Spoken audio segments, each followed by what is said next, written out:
And finally, let's talk about developing and executing the strategy. So now we've gone through all of the steps, we've constantly engaged our stakeholders, and now we're ready to execute. In this execution stage, the community can develop project plans to share with partners, investors, and stakeholders. And so for my students in the audience, this is where you come in. All of the information that you're going to be gathering and all of the writing and the narrative proposals that you're going to assist with will directly be injected into this project plan that the community will ultimately use to entice or work with their local service provider, to work with private investors and stakeholders, again, to put into a grant application for funding.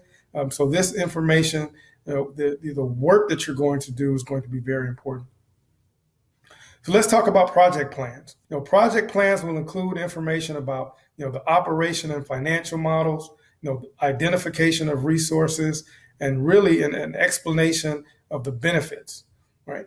Additionally, you'll need program description, brief organization structure, an overview of the leadership and the management, who's going to lead the organization, right? A detailed information on financial statements, understanding and an explanation of the operational structure, and then what products and services will be provided. Now, we do an overview of this in the business model module. We go into much more detail, but again, when you want to know what my plan, what is that going to do, right? It's going to drive all of this, right? It's going to drive ultimately the decisions that will be made in terms of project deployment. This slide really talks about those key components, right? The project plan for a government funding or government project, as well as a private investment, must include some type of executive summary at the top, right? An overview of the program or project description, right? As I talked about in the previous slide, you've got to do an outline or discussion of the organization structure, right? A detailed analysis of the market. Like, do you understand the market upon which you're about to deploy this product? What are those products and services you're going to offer, right? What are your marketing and sales plans? So again, from the community's perspective, this is where your project partner comes into play, because you're not expecting a community to come in with all of this information, right? But your service provider will have this information. This is what they do, right?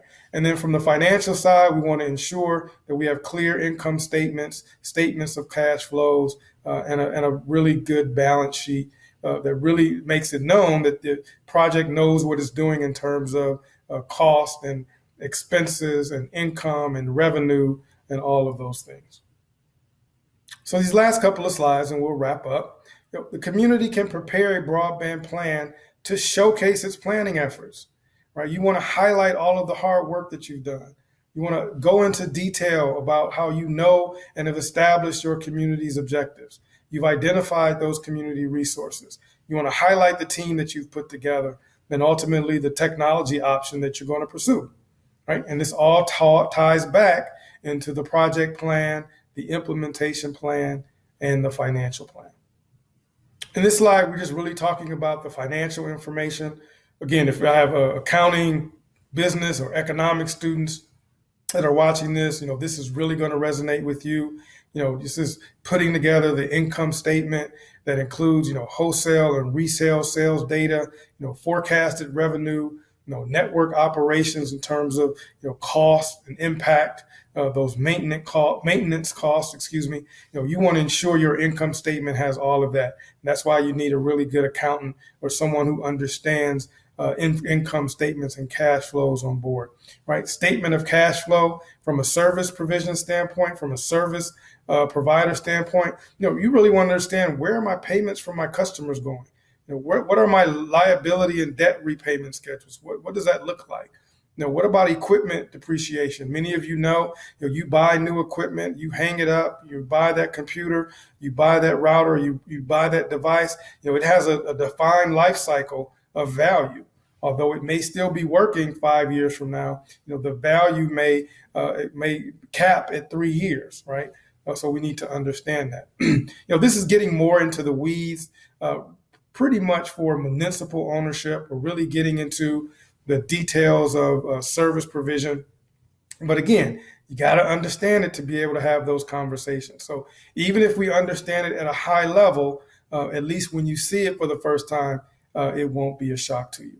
And so in this next slide, community really needs to understand revenue, cost savings, and expenses, because that's going to help determine the project's sustainability, right? So from the revenue and cost saving side, as well as the expense side, these forces, all work together. They interact.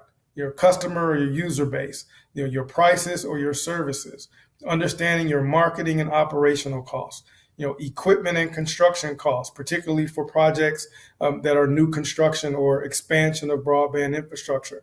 And then finally, once the infrastructure is completed, what are the network maintenance and replacement costs, both on the operation side and the equipment replacement side.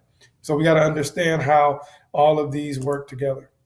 So I want to thank you for taking the time out to go through this module with me. Again, the staff is here, NTIA staff is here to help you. But again, students, all of the work that you're going to be doing in the community, helping the community out, is greatly appreciated. So if any community members that are watching, if the students are here, Broadband USA, we're also here to help you. And we really thank you for your time and attendance today. And we look forward to seeing you on the next module. Thank you.